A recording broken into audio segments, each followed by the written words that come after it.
One to One. Juan Cuatromo, presidente de Banco Provincia, y Alex Milberg, publisher y director general de Forbes Argentina.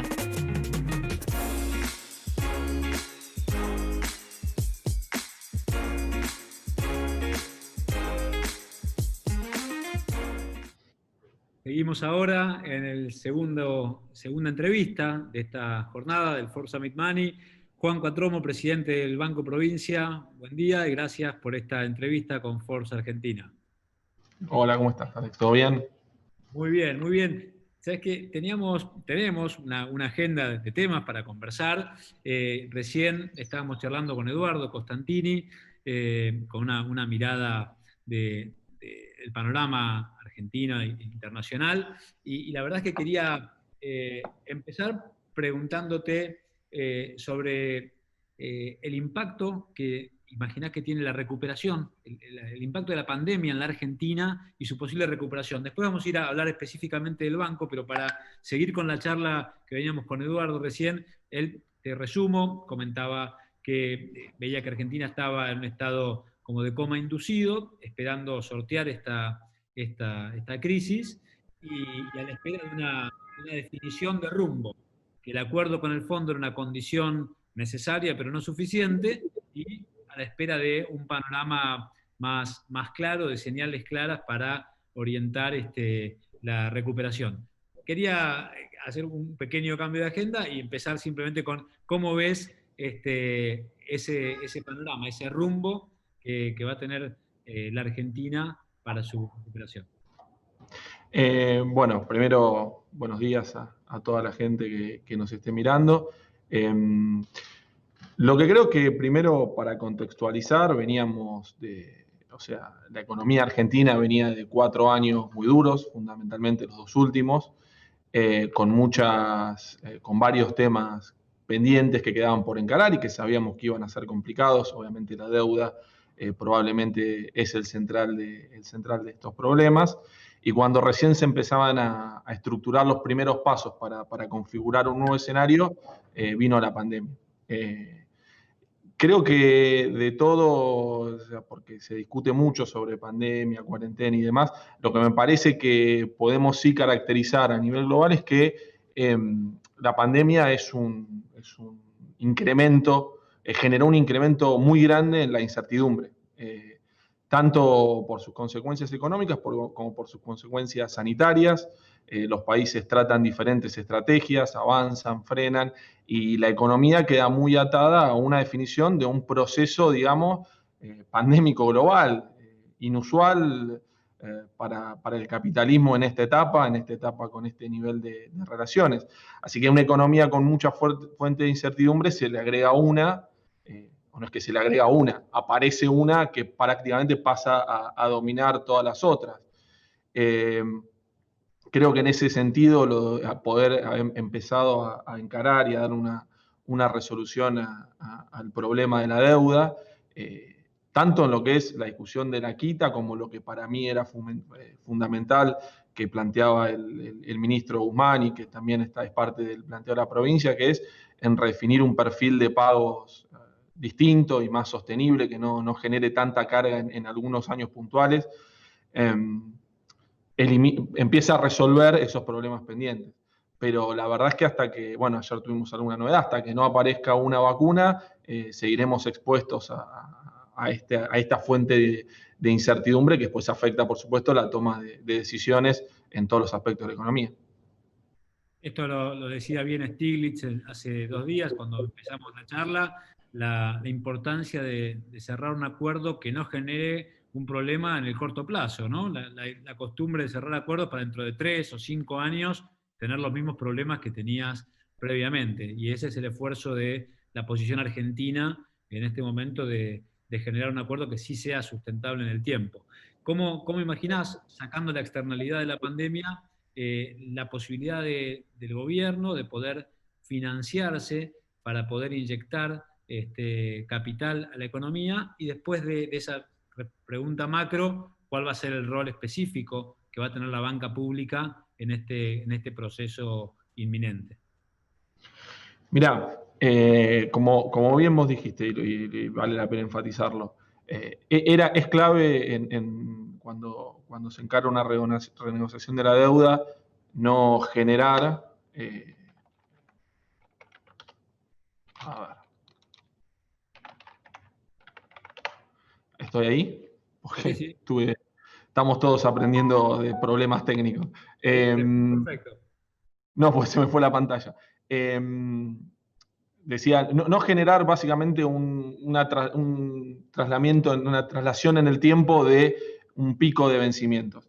En ese sentido, eso contribuye mucho a despejar el escenario. Por otro lado, y si bien a veces esto también genera polémica, creo que el Banco Central, a través de diferentes herramientas, generó las condiciones de liquidez que evitan un parate más profundo en la actividad.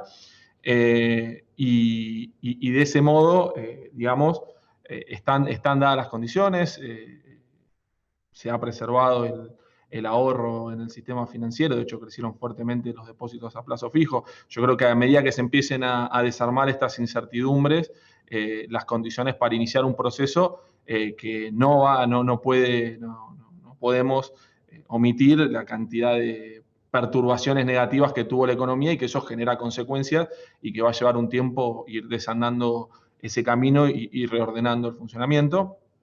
El rol de los bancos públicos, nosotros partimos de una definición política que en nuestro caso fue muy claro en la campaña por parte del gobernador Axel Kicillof, que es el banco público acompañando y siendo un motor de desarrollo de las actividades productivas de la provincia, con mucho énfasis en las pequeñas y medianas empresas, aprovechando también la extensión territorial y la presencia que tiene el banco en todo el territorio.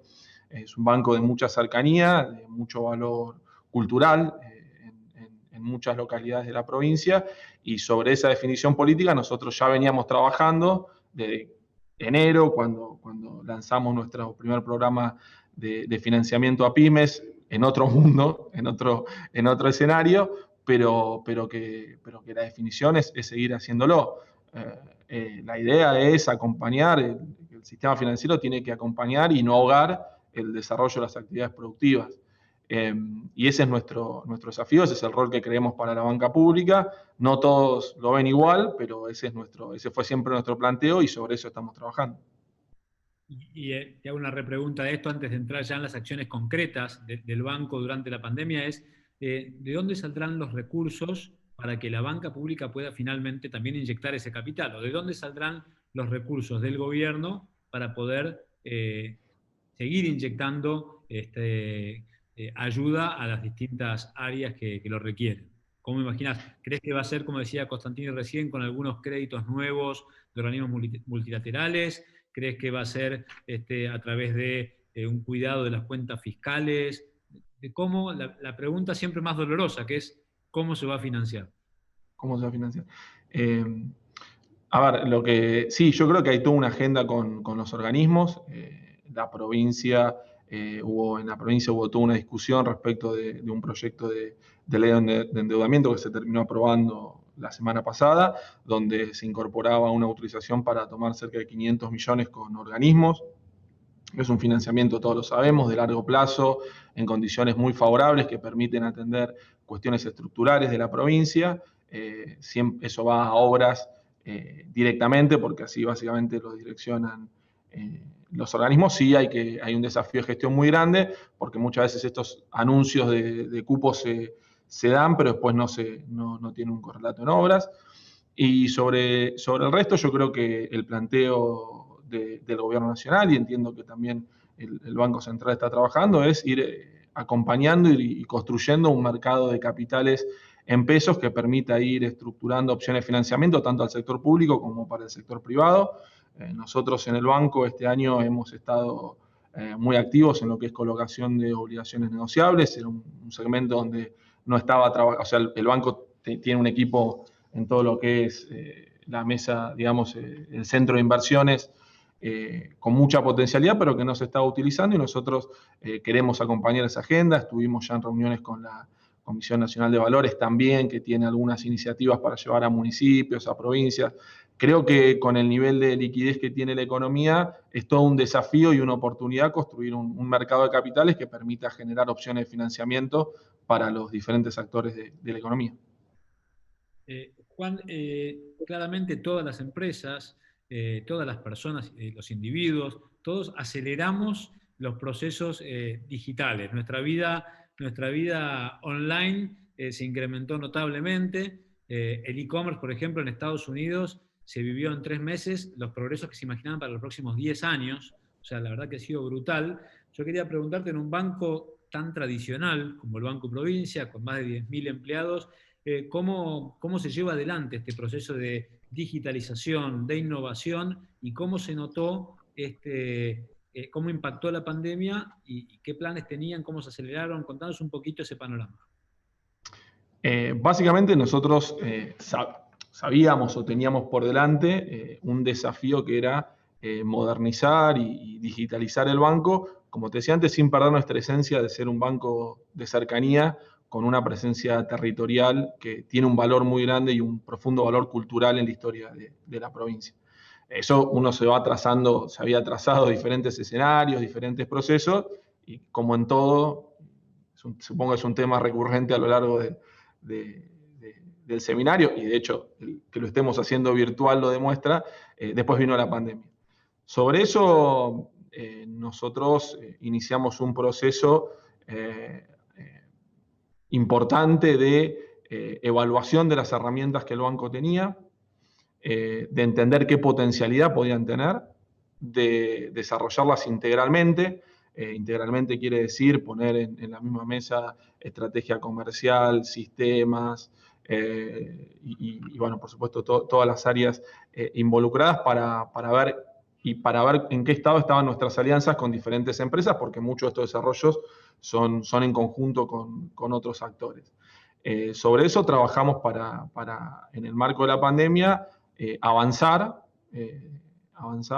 Eso es una decisión política también del gobernador, porque es un camino que no está exento de complicaciones. A veces los sistemas no están preparados, las redes, todo lo que pasa con la digitalización es que rompe la infraestructura y sus ejercicios de estrés. Generalmente, ¿viste? Se simulan escenarios para estresar una plataforma, y esto rompe la escala por números que no eran precedentes. Y bueno, sobre eso nosotros, dentro de lo que es el desafío, creo que en lo que era digitalización era poder generar un mecanismo de inclusión financiera y de transaccionalidad gratuito y rápido, porque es necesario para cumplir o para que la gente pueda cumplir el distanciamiento. O sea, tiene un rol hasta de política sanitaria, si lo entendimos. Luego el trabajo de todos nuestros trabajadores y todas nuestras trabajadoras, poder sostener el funcionamiento, fundamentalmente sin tener el trabajo en las áreas centrales, que implica generar conexiones seguras y todo un trabajo muy fuerte del área de sistemas y de procesos. Y después percibimos que para un banco con mucha atención personal estábamos teniendo problemas en lo que era, o se nos generaba un problema en lo que es la operatoria de pymes, descuento de cheques, y entonces pusimos en agenda muy rápido poner en funcionamiento a través de nuestro home banking toda la operatoria de cheques. Nosotros solo teníamos la opción de depósito y pusimos en funcionamiento la emisión, y ahora ya estamos descontando e-checks de manera digital. Ahí, mientras charlamos, creo que va a haber algún videíto del tema del e-check, que se lanzó en julio, ¿no es cierto? En julio lanzamos lo que es porque ya teníamos el depósito, en julio lanzamos la emisión, y en agosto lanzamos el descuento. Contanos qué impacto concreto tiene el e-check en las pymes. ¿Por qué es tan relevante este instrumento, este producto nuevo? A ver, yo creo que a medida que este medio se generalice y las pymes lo incorporen, realmente puede ser revolucionario para ese funcionamiento. Vos pensás que vos recibís un e-check, lo cargas en la plataforma de VIP del banco, automáticamente eso mapea con Coelsa, y si el cheque está ok, cambia a un estado activo, eso opera online. Y si el cheque está activo y el cliente tiene acuerdo para descontarlo, directamente con un clic el cheque se descuenta y se acreditan los fondos en cuestión de minutos. Para una operatoria que antes implicaba llevar el físico a la sucursal, pasarse horas porque el trámite, por una serie de restricciones, se puede resolver desde una computadora, desde una oficina, en cuestión de minutos. Es una operatoria que además es muy segura, está operando online con Coelsa, como te decía antes. Creo que es una herramienta que tiene mucho potencial para las pymes. Nosotros salimos con una tasa del 22% para todos, también para pymes como para corporativos, o sea, básicamente para acompañar en esta cuarentena, y porque sabíamos, porque otro de los desafíos que tuvimos y que quizás no es tanto digitalización, pero que es importante mencionarlo, es porque se dieron dos procesos. Está la digitalización que vos mencionaste, pero el otro una demanda muy grande de efectivo. Desde que empezó la pandemia, recién estaba mirando antes de empezar, que el Banco Central incrementó en 400.000 millones la circulación de billetes y monedas. Y eso, por supuesto, no tiene nada que ver con la estacionalidad, con la inflación, con nada. Es un número que también rompe escala. Para nosotros es un desafío muy grande, porque es un desafío logístico tremendo, porque todos operamos con restricciones. Nuestro personal también, nosotros tenemos que generar protocolos sanitarios y, sin embargo, desde el principio de la pandemia tenían que estar en la calle distribuyendo el efectivo. Nosotros tenemos más de 1.800 cajeros en toda la provincia. Inauguramos 13 cabinas en lo que va de la pandemia, haciendo foco en un problema que tiene la red de cajeros y que está muy lejos de los sectores populares. Cuando uno recorre la provincia, recorre el conurbano, la distribución de ATMs es siempre en el centro del distrito y muy lejos de los barrios. Y hoy le estamos pidiendo a la gente que se quede en los barrios y queda muy lejos del efectivo, y ahí se genera un problema. Este es un desafío muy grande de gestión que nosotros tenemos. Llevamos todos nuestros cajeros móviles, hemos estado en los operativos cuando hubo cuarentena en barrios, Villa Azul, San Jorge. También hemos llevado cajeros móviles a geriátricos para que los adultos mayores puedan extraer sin tener que trasladarse. Hemos trabajado con muchos intendentes del interior para llevar a pueblos cajeros de la marca blanca de Link, los cajeros Express, facilitando la operatoria de Extra Cash. En definitiva, se dieron dos procesos. Y son dos procesos que es importante porque es un desafío para el sistema financiero, porque es un desafío y es una demanda de los y las bonaerenses tener el efectivo y tenerlo cerca. Entonces nosotros queríamos cumplir los dos roles. Si querés una billetera, el banco público te ofrece una billetera que abre una cuenta en el banco que permite la inclusión. Ahora, del otro lado... Voy a preguntar de eso, Juan, porque de alguna manera todos estos reflejos para llevar los cajeros, si la montaña no va a Mahoma, digo, los cajeros móviles, digo, tiene que ver con una impronta propia, con la lógica de la banca pública, ¿no? Y quería preguntarte entonces, de cuenta DNI, la billetera digital, ¿no? Desde el banco, que a diferencia quizás de otras billeteras privadas, la respuesta inmediata que dio fue un acceso más rápido y más eficaz al efectivo, a través de los cajeros del banco. Contanos un poquito del crecimiento que tuvo cuenta DNI, que era seguramente un crecimiento previsto para el 2020 austero y que de pronto llegó a más de 2 millones de clientes. ¿Cómo pudieron reaccionar lo suficientemente rápido? ¿Cómo fue ese desafío de tener un crecimiento previsto seguramente por una cifra mucho menor y que de pronto desemboca en 2 millones de usuarios nuevos con una billetera digital? Sí, nosotros, y es parte, vos me lo preguntaste al principio, de los desafíos y de cómo se encaran. Nosotros, cuando llegamos, cuenta DNI es un producto que existía, operaba en un entorno cerrado, o sea, permitía básicamente transferir dinero entre usuarios con cuenta DNI, tenía 10.000 usuarios y una transaccionalidad muy acotada. Sin embargo, y esto no nos servía para lo que nosotros queríamos como agenda de mediano plazo, y después con la pandemia directamente nos parecía que acotaba mucho. Entonces, lo que hicimos fue, desde que llegamos, armar toda una agenda de trabajo, tanto con el área del sistema del banco, como te decía, con Redlink, con Veritran, que son las empresas que estuvieron en el desarrollo, de plantearles nuestra visión de lo que nosotros queríamos y lo que nosotros necesitamos, que era un elemento de inclusión financiera, pero que para que tenga potencia permita transaccionar con todo el universo del sistema financiero y al mismo tiempo permita funcionar como un medio de pago. Para esto hubo que hacer una readaptación de cómo funcionaba, entonces tuvimos que trabajar también con RENAPER, que es donde se hace la validación, porque en realidad lo que pasa, y lo hablábamos antes, es que el flujo que a veces lleva el banco rompe los procesos. Está en una billetera o un producto que tenía 10.000 usuarios, hoy estamos llegando a 2 millones.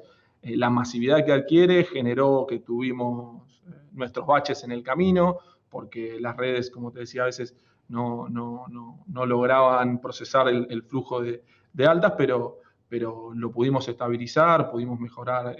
Nosotros ahora estamos muy focalizados en la experiencia del usuario, porque también es un desafío para el banco el perfil etario que estamos teniendo. La mayor parte de las descargas, el 60% son menores de 35 años. Eso cambia mucho el perfil etario con el cual suele trabajar el Banco Provincia y supone todo un desafío de gestión y de conocer. La mayoría de los clientes del banco son mayores, o sea, el segmento joven del banco es todo un desafío nuevo. Claro, ¿no? Sí, es un banco más tradicional, más vinculado a asalariados del sector público, empresas en el interior, pero digamos, no tanto en contacto con las demandas de un público más joven. Por eso ahora, como te decía, estamos muy atentos a lo que es la experiencia del usuario para también nosotros y que el banco aprenda del uso y la funcionalidad. Por eso ahora agregamos el pago de servicio, que surgía como una demanda para complementar la transaccionalidad que nosotros entendemos que tiene que tener una billetera, que es transferir. La nuestra en particular, y vos lo dijiste, está lo de la orden de efectivo. Eso nosotros sabíamos porque el gobierno nacional nos planteaba que estaba la cuestión del IFE y sabíamos que iba a haber una demanda de efectivo. Y la verdad que darle la espalda, o sea, dejar una billetera que no permite extraer efectivo no soluciona el problema que hoy tiene en amplio sector de la población. Entonces, tiene la opción de extraer, transferir dentro de cuenta NEI, transferir a todo el sistema financiero, transferir también a un CB corta U si se transfiere a una cuenta virtual, y ahora pago de servicios. Y por supuesto pagos en comercios, que es algo que estamos desarrollando, que lleva más tiempo del que nosotros hubiésemos esperado.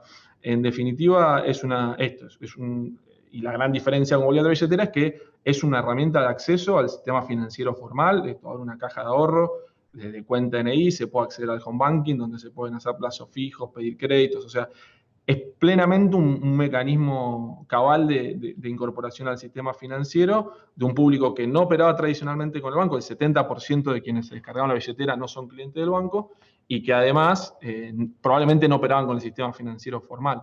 Así que en ese sentido los resultados superaron lo que esperábamos, aunque teníamos mucha expectativa, porque en este contexto sabíamos que había una necesidad muy grande. Juan, cerca de 20.000 pymes cerraron durante la gestión anterior, durante el macrismo, debido a la recesión en 3 de sus 4 años. Esta pandemia, esta externalidad, puede provocar una nueva debacle en muchas pymes que no pueden sostenerse. Yo quería preguntarte si tienen proyectado a cuántas pymes van a poder ofrecer salvataje para evitar que se cierren.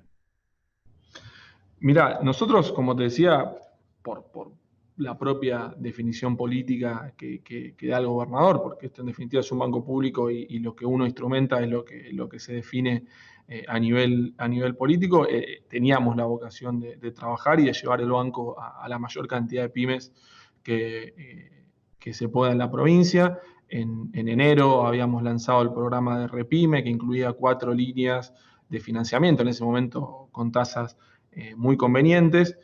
Como desafío de gestión nos habíamos impuesto que al menos el 20% del cupo asignado a la línea fuese con nuevos clientes del banco. Esto para no hacer una solución fácil de llamar a quienes ya están operando y ofrecerle quizás cambiar una línea subsidiada por una en otras condiciones. Ese programa funcionó muy bien, hemos asistido a más de 8.000 pymes en más de 100.000 operaciones de crédito, la línea ya ocupó 34.000 millones de pesos en préstamos fundamentalmente de capital de trabajo, seguimos desembolsando en el orden de los 250, 300 millones de pesos por día, con la restricción o con el factor de la operatoria en sucursal restringida, porque nosotros tenemos que garantizar, bueno, primero hay una parte importante del personal que está de licencia, tenemos que generar rotación en los grupos de trabajo para que si se genera un contagio, la sucursal pueda reactivar su operatoria rápidamente, y el banco tiene un nivel de atención por sus propias características que nosotros queremos sostener, y todo nuestro desafío es mantener el mayor nivel de sucursales operativas, porque en muchos lugares, como te decía antes, el banco es la única presencia del sistema financiero. En ese sentido, la atención o el desafío de buscar nuevas pymes, hay que ponerle creatividad, por eso lo que te decía antes de generar el e-check de una manera de que si una empresa se quiere vincular y lo podemos resolver de forma virtual, pueda empezar a operar también de forma virtual, utilizar todas las herramientas también que el gobierno nacional fue creando de las diferentes líneas. O sea, nosotros habíamos empezado en enero, después con la pandemia el gobierno tuvo diferentes iniciativas, el Banco Central, de apoyo a las pymes, y nosotros lo que apuntamos es a poner todo ese menú a disposición, trabajar con todos los sectores de la provincia, estar en contacto. Nosotros una iniciativa que relanzamos, que fueron los consejos consultivos regionales, nos permite, que también tuvimos que virtualizarlo, nos permite estar en contacto con todos los actores productivos de la provincia en dos dimensiones, una que es la provincia muy heterogénea, entonces regional, con foco en los centros zonales del banco, pero también sectorial, no es lo mismo la producción del agro en las diferentes regiones, y de ese diálogo ir generando herramientas que permitan la respuesta. De ese diálogo surgió la necesidad de hacer capacitaciones en comercio exterior a pymes, y hicimos un curso de mi primera exportación, que también se anotaron cerca de 200, 300 pymes. O sea, uno va creando y también va asumiendo el desafío de cercanía y proximidad, aún en esta etapa difícil.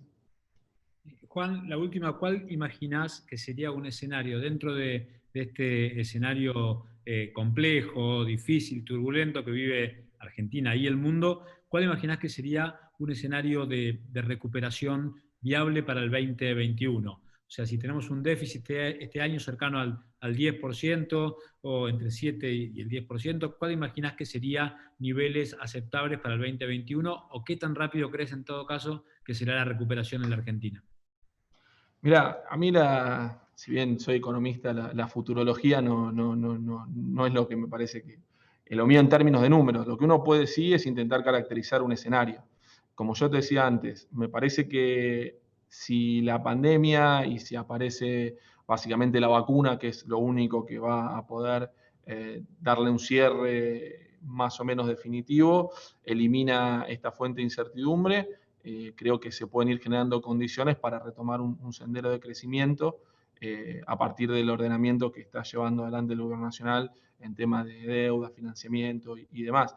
Tenemos un factor de incertidumbre que ciertamente no podemos saberlo porque nadie termina de saber cómo va a evolucionar esta pandemia. En algunos lugares los brotes parecen controlados y resurgen. Lo cierto es que por la propia novedad es un evento que no hay, o sea, todos vamos aprendiendo a medida que se va desarrollando. Entonces, me parece que más que ponerle un número, lo que hay que apostar es a sostener el trabajo que se hizo para tener la pandemia controlada sin colapso sanitario. Eso salva vidas. El gobierno ha tomado diferentes acciones para preservar el entorno económico, como hablábamos antes, y a partir y nuestro desafío es intentar acompañar y sostener que el banco y el sistema financiero, porque las medidas del gobierno nacional apuntan a todo el sistema financiero, acompañe para que las empresas sostengan los puestos de trabajo y sobre esa plataforma generar un crecimiento a lo largo para el próximo año, pero también me parece que también a veces no deberíamos discutir el 2021, sino los próximos 4 o 5 años, darnos un poco de horizonte. Es un montón eso. Es un montón eso en Argentina. Sí, pero pensar un poco cómo no, o sea, cómo ir construyendo decisiones que en el corto plazo estén informadas por una estrategia más de largo plazo y que nos permita ir ganando varios años de crecimiento. Te lo pregunto muy cortito, ya estamos en el cierre. ¿Crees que se podrá expresar desde el gobierno o comunicar desde el gobierno los pilares del plan económico independientemente de que haya vacuna o no haya vacuna? Yo creo que los pilares los manifestó el presidente y el ministro de Economía. Me parece que corresponde a las autoridades nacionales a ir delineando, porque acá hay diferentes negociaciones, hay conversaciones con acreedores, hay conversaciones con el fondo. Entonces hay que aportar ahí mucha responsabilidad, yo creo que de todas las partes, para que esos diálogos sean constructivos, como vimos que pasó con la deuda. En definitiva, lo que todos queremos es que esos procesos se cierren en condiciones favorables para el país y que nos permita pensar una agenda de crecimiento. Juan Catromo, presidente del Banco Provincia, un panorama muy claro sobre la mirada macro desde un punto de vista del gobierno y sobre todo el rol de la banca pública para poder atravesar esta crisis inesperada. Juan, muchas gracias por esta charla. Muchas gracias.